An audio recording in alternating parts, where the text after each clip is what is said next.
Pada masa awal berdirinya Kesultanan Banten, hidup seorang tokoh sakti bernama Prabu Pucuk Umun, penguasa daerah pedalaman yang dikenal keras kepala dan menolak kekuasaan Islam. Prabu Pucuk Umun merasa wilayahnya tidak perlu tunduk kepada Sultan Maulana Hasanuddin, putra Sunan Gunung Jati yang saat itu memimpin Banten. Dengan ajaran Islam dan hukum kerajaan untuk menghindari peperangan besar, Sultan Maulana Hasanuddin mengajukan sebuah tantangan tak biasa. Adu ayam. Siapa yang menang, dialah yang berhak menentukan kekuasaan atas wilayah itu. Prabu Pucuk Umun menyanggupi dengan penuh keangkuhan. Ia memiliki ayam jago sakti, besar, dan garang, yang konon diberi ilmu kebal dan mantra leluhur. Hari pertandingan pun tiba. Rakyat berkumpul menyaksikan duel yang bukan sekadar adu ayam, melainkan adu harga diri dan keyakinan. Saat laga dimulai, ayam Prabu Pucuk Umun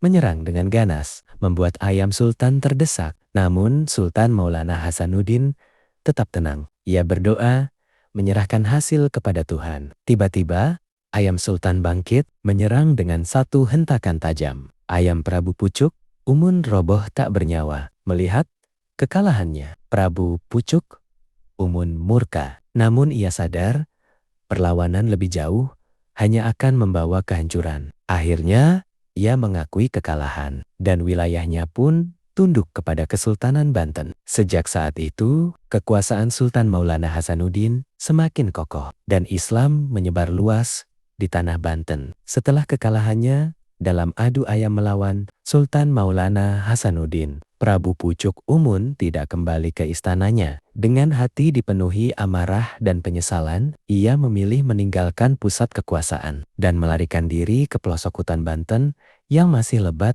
dan sunyi. Bersama para pengikut setianya, Prabu Pucuk Umun masuk semakin dalam ke rimba, menjauh dari pengaruh kerajaan dan ajaran baru. Di tempat terpencil itulah, ia bersumpah untuk hidup terpisah dari dunia luar, menolak kekuasaan, menolak kemewahan, dan berpegang teguh pada adat leluhur. Wilayah pelarian itu kelak dikenal sebagai Tanah Kanekes, yang sekarang kita kenal dengan Baduy. Konon, dari Prabu Pucuk Umun inilah lahir garis keturunan masyarakat Baduy yang memilih hidup sederhana, menjaga hutan, dan menolak perubahan zaman. Bagi mereka, lari ke hutan bukanlah kekalahan, melainkan pilihan untuk menjaga jati diri. Dan hingga hari ini, di tengah modernisasi yang terus melaju, suku Baduy tetap berdiri teguh, seolah menjaga janji lama Prabu Pucuk Umun kepada leluhur dan alam.